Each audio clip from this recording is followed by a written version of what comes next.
बोलिए सत्यनारायण स्वामी की जय। बोलिए एकादशी मैया की जय। बोलिए विष्णु भगवान की जय। शास्त्रों में बताया गया है कि सत्यनारायण व्रत कथा का पाठ करने से व्यक्ति को 1000 यज्ञ करने के बराबर पुण्य फल की प्राप्ति होती है। सत्यनारायण भगवान व्रत कथा में भगवान विष्णु के सत्य स्वरूप के रूप में बारे में बताया गया है। इस व्रत का पाठ करने से घर में सुख समृद्धि का वास होता है और भगवान विष्णु की कृपा बनी रहती है। 11 के दिन हम सत्यनारायण भगवान की कथा को सुनते हैं और पढ़ते हैं। तो शुरू करते हैं सत्यनारायण की कथा। तो उससे पहले अगर आप मेरे चैनल पर नए आए हैं तो मेरे चैनल को सब्सक्राइब करके बेल आइकन को दबाना बिल्कुल भी मत भूलिएगा। और वीडियो अच्छी लगे तो वीडियो को लाइक करें और अपने दोस्तों के साथ शेयर करें। बोलिए सत्यनारायण स्वामी की जय। शुरू करते हैं सत्यनारायण स्वामी की कथा। सत्यनारायण व्रत कथा का पहला अध्याय। एक समय की बात है, नैमिषारण्य तीर्थ में सौनिक आदि 88,000 ऋषियों ने श्री सूत जी से पूछा, हे प्रभु, इस कलयुग में वेद विद्या रहित मनुष्यों को प्रभु भक्ति किस प्रकार मिल सकती है तथा उनके उद्धार कैसे हो सकता है। हे मुनि श्रेष्ठ, कोई ऐसा तप बताइए जिससे थोड़े समय में पुण्य मिले और मनवांछित फल की भी मिल जाए। इस प्रकार की कथा सुनने की हम इच्छा रखते हैं। सर्वशास्त्रों के ज्ञाता सूत जी बोले, हे वैष्णवों पूज्य, आप सभी ने प्राणियों के हित की बात पूछी है, इसलिए मैं एक से एक ऐसे श्रेष्ठ व्रत का आप लोगों को बताऊंगा जिसे नारद जी ने लक्ष्मी नारायण जी के पूछा था और लक्ष्मीपति ने मनि श्रेष्ठ नारद जी से कहा था, आप सब इसे ध्यान से सुनो। एक समय की बात है, योगी राज नारद जी दूसरों के हित के लिए इच्छा से अनेकों लोकों में घूमते हुए मृत्युलोक में आ पहुँचे। यहाँ उन्होंने अनेक योनियों में जन्मे रहा सभी मनुष्य को अपने कर्मों द्वारा अनेक दुखों से पीड़ित देखा। उनको देखकर नारद जी सोचने लगे कि ऐसा यत्न किया जाए जिसके करने से निश्चित रूप से मानव के दुखों का अंत हो जाए। इसी विचार पर मनन करते हुए वह विष्णु लोक में पहुँचे। वह वहाँ देवों के ईश नारायण की स्तुति करने लगे, जिनके हाथों में शंख, चक्र, गदा और पद्म है तथा गले में वरमाला पहने हुए थे। स्तुति करते हुए नारद जी बोले, हे भगवान, आप अत्यंत शक्ति से संपन्न हैं। मन तथा वाणी भी आपको नहीं पा सकती है। आपका यदि मध्य तथा अंत नहीं है। निर्गुण स्वरूप सृष्टि के कारण भक्तों के दुख दूर करने वाले हैं। आपको मेरा नमस्कार है। नारद जी की स्तुति से सुन भगवान विष्णु बोले, हे मुनि श्रेष्ठ, आपके मन में क्या बात है? आप किस काम के लिए पधारे हैं? निसंकोच कहो। इस पर नारद मुनि बोले कि मृत्युलोक में अनेक योनियों में जन्मे मनुष्य अपने कर्मों के द्वारा अनेकों दुखों को दुखी रह रहे हैं। हे नाथ, आप मुझ पर दया रखते हैं तो बताइए कि वो मनुष्य थोड़े प्रयास से ही अपने दुखों को कैसे छुटकारा पा सकते हैं। श्री हरि बोले, हे नारद, मुनियों की भलाइयों से और मनुष्यों की भलाइयों से तुमने बहुत अच्छी बात पूछी है, जिसके करने से मनुष्य मोह से छूट जाता है। वह बात मैं कहता हूँ, उसे सुनो। स्वर्ग लोक व मृत्युलोक दोनों में एक दुर्लभ उत्तम व्रत है जो पुण्य देने वाला है। आज प्रेम बस होकर मैं उसे तुमसे कहता हूँ। श्री सत्यनारायण भगवान का यह व्रत अच्छी तरह विधान पूर्वक करके मनुष्य तुरंत ही यह सुख भोग कर मरने पर मोक्ष की पाता है। श्री हरि के वचन सुन नारद जी बोले कि उस व्रत का क्या फल है और उसका विधान क्या है। यह व्रत किसने किया था? इस व्रत को किस दिन किया करना चाहिए? सभी कुछ विस्तार में बताइए। नारद जी की बात सुनकर श्री हरि बोले, दुख व शोक को दूर करने वाला, यह सभी स्थानों पर विजय दिलाने वाला, मानव को भक्ति व श्रद्धा के साथ शाम को श्री सत्यनारायण की पूजा धर्मपरायण होकर बांधवों व ब्राह्मणों के साथ करनी चाहिए। भक्ति भाव से भी नैवेद्य, केले का फल, घी, दूध और गेहूं का आटा सवाया लें। गेहूं के स्थान पर साठी का आटा, शक्कर तथा गुड़ लेकर भी भक्षण योग पदार्थों को मिलाकर भगवान का भोग लगाएं। ब्राह्मणों सहित बंधु बांधव को भी भोजन करवाएं। इसके बाद स्वयं भोजन करें। भजन कीर्तन के साथ भगवान की भक्ति में लीन हो जाएं। इस तरह से सत्यनारायण भगवान का यह व्रत करने पर मनुष्य की सारी इच्छाएं निश्चित रूप से ही प्राप्त होती हैं। इस कलिकाल अर्थात कलयुग में मृतलोक में मोक्ष का यही एक सरल उपाय बताया गया है। श्री सत्यनारायण व्रत का पहला अध्याय संपूर्ण। बोलिए श्री सत्यनारायण स्वामी की जय, विष्णु भगवान की जय। सत्यनारायण भगवान व्रत का दूसरा अध्याय। सूत जी बोले, हे ऋषियों, जिसने पहले इस व्रत को किया था उसका इतिहास कहता हूँ, ध्यान से सुनो। सुंदर काशीपुर नगर में एक अत्यंत निर्धन ब्राह्मण रहता था। वह भूख प्यास से परेशान होकर धरती पर घूमता रहता था। ब्राह्मणों से प्रेम करने वाले भगवान ने एक दिन ब्राह्मण का वेश धारण कर उससे जाकर पूछा, हे विप्र, नित्य दुखी होकर तुम पृथ्वी पर क्यों घूमते हो? दीन ब्राह्मण बोला, मैं निर्धन हूँ, ब्राह्मण हूँ, भिक्षा के लिए धरती पर घूमता हूँ। हे भगवान, यदि आप इसको कोई उपाय जानते हो तो बताइए। वृद्ध ब्राह्मण कहता है कि सत्यनारायण भगवान मनवांछित फल देने वाले हैं, इसलिए तुम उनकी पूजा करो। इसे करने से सभी दुखों से मुक्त हो जाओगे। वृद्ध ब्राह्मण बनकर आए सत्यनारायण भगवान उस निर्धन ब्राह्मण को व्रत का सारा विधान बताकर अंतर्ध्यान हो गए। ब्राह्मण मन ही मन सोचने लगा कि जिस व्रत को वृद्ध ब्राह्मण कहने को गए हैं मैं उसे जरूर करूँगा। यह निश्चय करने के बाद उसे रात में नींद नहीं आई। वह सुबह उठकर सत्यनारायण भगवान के व्रत का निश्चय कर भिक्षा के लिए चला गया। उस दिन भिक्षा में बहुत अधिक धन मिला, जिससे उसने बांधवों के साथ मिलकर श्री सत्यनारायण भगवान का व्रत संपन्न किया। भगवान सत्यनारायण का व्रत संपन्न करने के बाद वह निर्धन ब्राह्मण सभी दुखों से छूट और अनेक प्रकार की संपत्तियों से युक्त हो गया। उसी समय से यह ब्राह्मण हर माह इस व्रत को करने लगा। इस तरह से सत्यनारायण भगवान के व्रत को जो मनुष्य करेगा वह सभी प्रकारों से पापों से छूटकर मोक्ष को प्राप्त होगा। जो मनुष्य इस व्रत को करेगा वह भी सुखी और दुखों से मुक्त हो जाएगा। सूत जी बोले कि हे मुनियों, जिसने इस व्रत को किया है वे आप सुनो। एक समय वही विप्र धन से ऐश्वर्य के अनुसार अपने बंधु बांधवों के साथ इस व्रत को करने को तैयार हुआ। उसी समय एक लकड़ी बेचने वाला बूढ़ा आदमी आया और लकड़ियां बाहर रखकर अंदर ब्राह्मण के घर में गया। प्यास से दुखी हुए है लकड़हारा उनको व्रत करके देख विप्र को नमस्कार कर पूछने लगा कि आप क्या कर रहे हैं? तो उन्होंने बताया कि व्रत कर रहा हूँ तथा इसे करने से क्या फल मिलेगा, कृपया मुझे भी बताइए। ब्राह्मण ने कहा कि सब मनोकामना को पूर्ण करने वाला यह सत्यनारायण व्रत का भगवान का व्रत है। इनकी कृपा से मेरे घर में धन धान आदि की वृद्धि हुई है। विप्र से सत्यनारायण व्रत का या बारे में जानकर लकड़हारा बहुत प्रसन्न हुआ।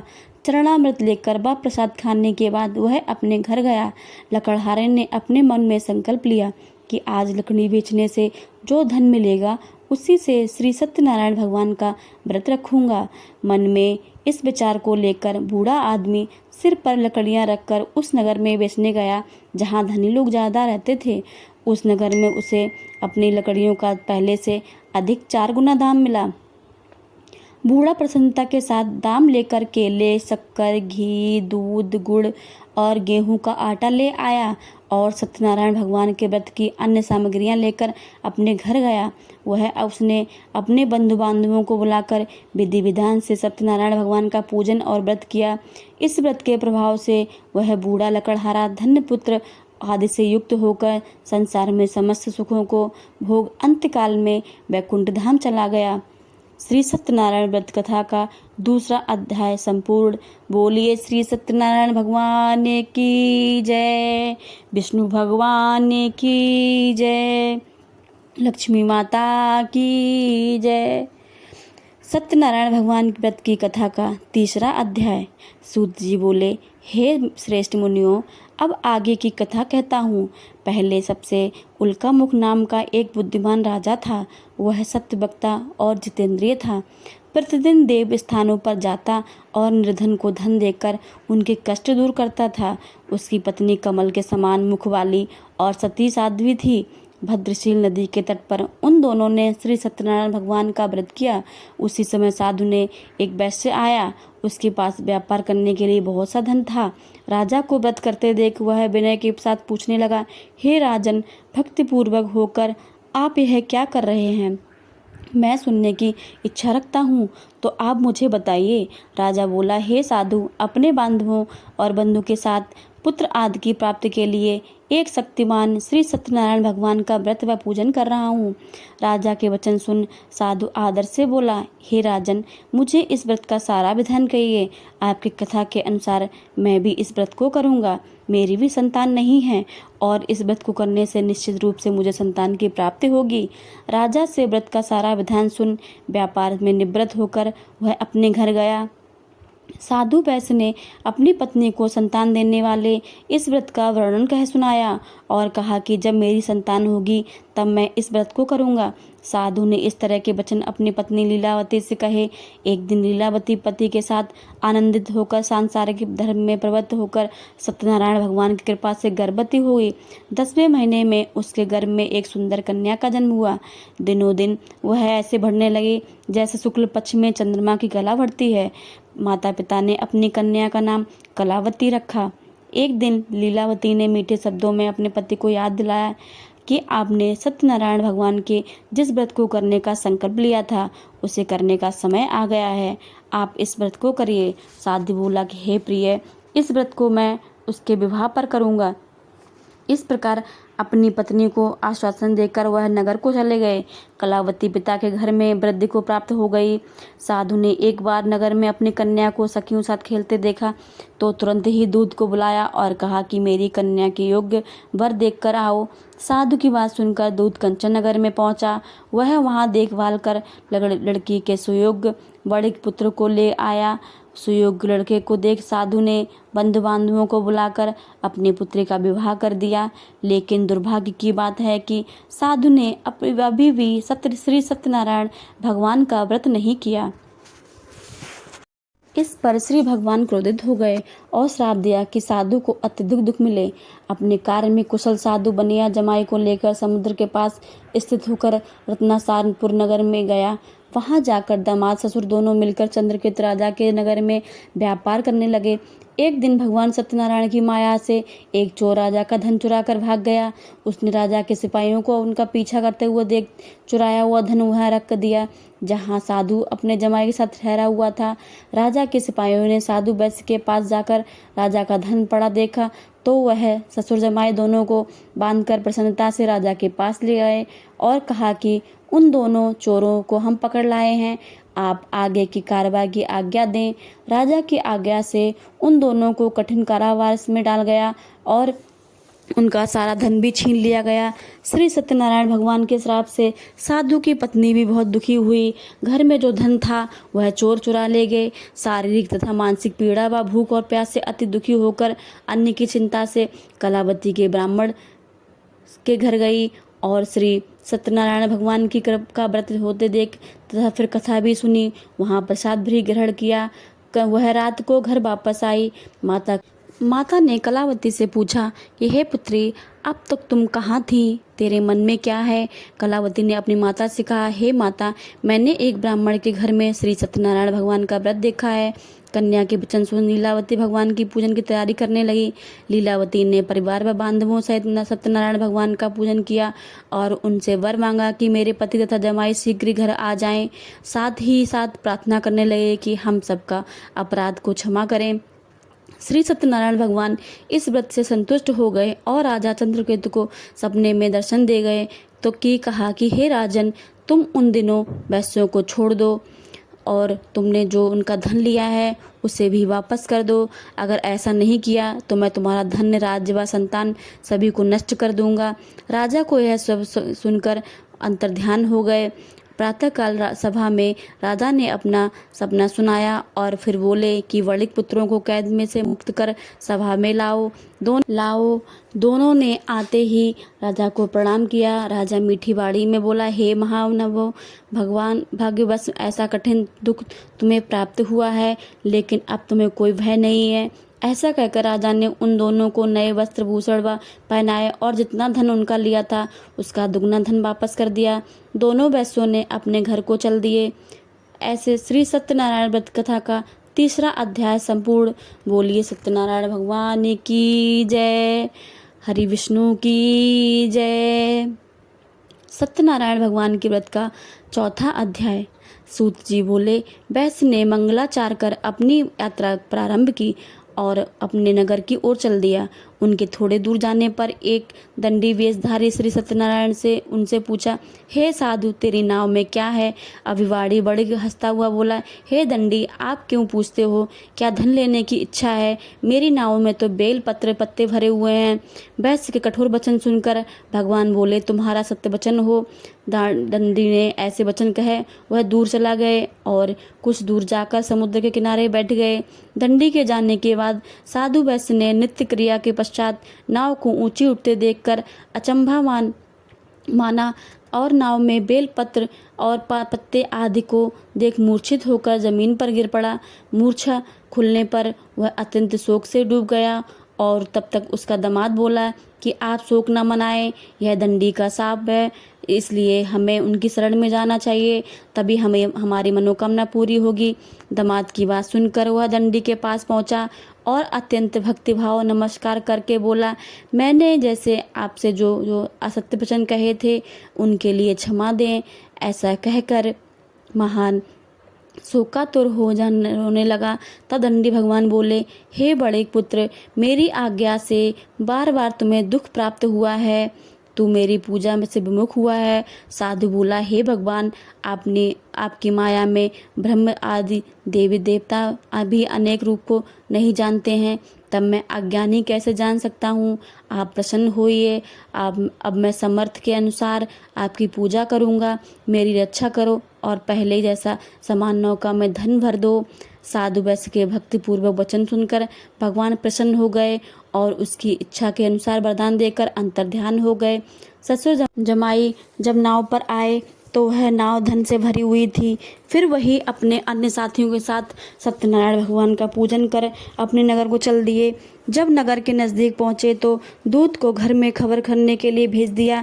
दूत साधु के पत्नी को प्रणाम करते हुए कहा कि हे मालिक, अपने दामाद सहित नगर के निकट आ चुके हैं। दूत की बात सुनकर साधु की पत्नी लीलावती ने बड़े हर्ष के साथ सत्यनारायण भगवान का पूजन कर अपनी पुत्री कलावती से कहा कि मैं अपने पति के दर्शन को जाती हूँ, तू भी कार्य पूर्ण कर कर शीघ्र आ जा। माता के ऐसे वचन सुन कलावती जल्दी से प्रसाद को छोड़कर अपने पति के पास चली गई। प्रसाद की अवज्ञा के कारण श्री सत्यनारायण भगवान रुष्ट हो गए और नाव सहित उसके पति को पानी में डुबो दिया। कलावती अपने पति को न पाकर रोती हुई जमीन पर गिर गई। नौका को डूबा हुआ देख व कन्या को रोता हुआ देख साधु बहुत दुखी होकर बोला, हे प्रभु, मुझसे तथा मेरे परिवार से जो भूल हुई है उससे क्षमा करें। साधु के दीन वचन सुनकर श्री सत्यनारायण भगवान प्रसन्न हो गए और आकाशवाणी हुई, हे साधु, तेरी कन्या मेरे प्रसाद को छोड़कर आई है, इसलिए उसका पति अदृश्य हो गया है।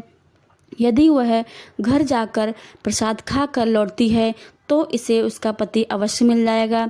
ऐसी आकाशवाणी सुन कलावती पर बहुत पहुंचकर प्रसाद खाती है और फिर आकर अपने पति के दर्शन करती है। उसके बाद साधु अपने बंधु बांधवों के सहित श्री सत्यनारायण भगवान की विधि विधान से पूजन करता है। इस लोक को सुख और अंत में स्वर्ग को जाता है। इत श्री सत्यनारायण व्रत का चौथा अध्याय संपूर्ण। बोलिए श्री सत्यनारायण भगवान की जय, विष्णु भगवान की जय, लक्ष्मी माता की जय। सत्यनारायण भगवान की व्रत का कथा का पांचवा अध्याय। सूत जी बोले, हे ऋषियों, मैं और एक और कथा सुनाता हूँ, उसे भी ध्यान पूर्वक सुनो। प्रजापालन से लीन तुंगध्वज नाम का एक राजा था। उसने भी भगवान का प्रसाद त्याग कर बहुत ही दुख सहन किया। एक बार वन में जाकर वन्य पशुओं को मारकर वह बड़ के पेड़ के नीचे आया। वहाँ उसने ग्वालों को भक्तिभाव से अपने बंधुओं सहित सत्यनारायण भगवान का पूजन करते देखा। अभिमानवश राजा ने उन्हें देखकर भी पूजा स्थान से नहीं गए और ना ही उनके भगवान को नमस्कार किया। ग्वालों ने राजा को प्रसाद दिया, लेकिन उसने वह प्रसाद भी नहीं खाया और प्रसाद को वहीं छोड़कर अपने नगर को चला गया। जब वह नगर में पहुंचा तो वहां सब कुछ तहस नहस हुआ पाया, तो वह शीघ्र ही समझ गया कि यह भगवान की ने किया है। वह दोबारा ग्वालों के पास पहुंचा और विधि पूर्वक पूजा करके प्रसाद खाया, तो श्री सत्यनारायण भगवान की कृपा से सब कुछ ठीक हो गया। दीर्घ काल तक सुख भोगने के बाद मरणोपरांत उसे स्वर्गलोक की प्राप्ति हुई। जो मनुष्य परम दुर्लभ इस व्रत को करेगा तो भगवान श्री सत्यनारायण की कृपा से उसे धन की प्राप्ति होगी। निर्धन धनी को धन और भय से मुक्त हो जीवन जीता है। संतानहीन मनुष्य को संतान सुख मिलता है और सारे मनोरथ पूर्ण हो जाते हैं, पर मानव अंतकाल में वैकुंठ को जाता है। सूत जी बोले, जिन्होंने पहले इस व्रत को किया है, अब उनके दूसरे जन्म की कथा सुनो। वृद्ध सतानंद ब्राह्मण ने सुदामा का जन्म लेकर मोक्ष की प्राप्ति की। लकड़हारे ने अगले जन्म में निषाद बनकर मोक्ष की प्राप्ति की। उल्का मुख राजा का दशरथ होकर बैकुंठ को गए। साधु नाम के वैश्य ने मोरध्वज ध्वज भरकर अपने पुत्र की चीर कर उसको मोक्ष का पाया। महाराज तुंगध्वज ने स्वयं भूमि होकर भगवान में भक्ति युक्त को कर्म को मोक्ष पाया। इत श्री सत्यनारायण व्रत की कथा का 5वां अध्याय संपूर्ण। बोलिए श्री सत्यनारायण भगवान की जय। भगवान विष्णु की जय। लक्ष्मी माता की जय। भगवान सत्यनारायण स्वामी जी की आरती। जय लक्ष्मी रमणा स्वामी, जय लक्ष्मी रमणा। सत्यनारायण स्वामी, सत्यनारायण स्वामी, जनपातक हरिणा। ओम जय लक्ष्मी रमणा। रत्न जड़ित सिंहासन, अद्भुत छवि राजे स्वामी, अद्भुत छवि राजे। नारद करत निरंतर, नारद करत निरंतर, घंटा ध्वनि साजे। ओम जय लक्ष्मी रमणा। प्रकट भये कलि कारण, तुझको दरस दियो स्वामी, तुझको दरस दियो। ओ बूढ़ो ब्राह्मण बन करे, बूढ़ो ब्राह्मण बन करे, कंचन महल कियो। ओम जय लक्ष्मी रमणा। वैसे मनोरथ पायो, श्रद्धा तज दीनी स्वामी, श्रद्धा तज दीनी। सो फल भोग्यो प्रभु जी, सो फल भोग्यो प्रभु जी, फिर स्तुति कीनी। ओम जय लक्ष्मी रमणा। भाव भक्ति के कारण छिन्न छिन्न रूप धरो स्वामी, छिन्न छिन्न रूप धरो। श्रद्धा धारण कीनी, श्रद्धा धारण कीनी, तिनको काज सरो। ओम जय लक्ष्मी रमणा।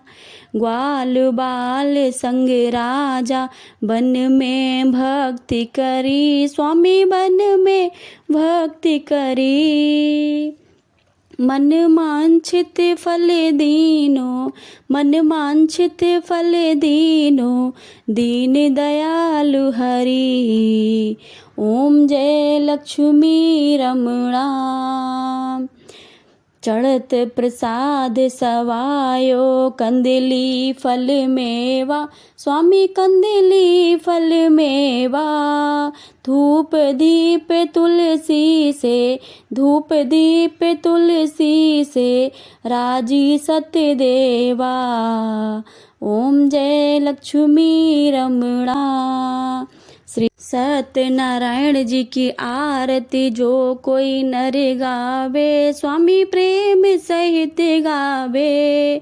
ऋषि सिद्ध सुख संपत्ति सहज रूप पावे। ओम जय लक्ष्मी रमणा, ओम जय लक्ष्मी रम, स्वामी जय लक्ष्मी रमणा। सत्यनारायण स्वामी जन पातक हरिणा, ओम जय लक्ष्मी रमणा। बोलिए सत्यनारायण स्वामी की जय। वीडियो पसंद आए तो वीडियो को लाइक करें, ज़्यादा से ज़्यादा शेयर करें और चैनल को सब्सक्राइब करें। जय श्री सत्यनारायण स्वामी की जय।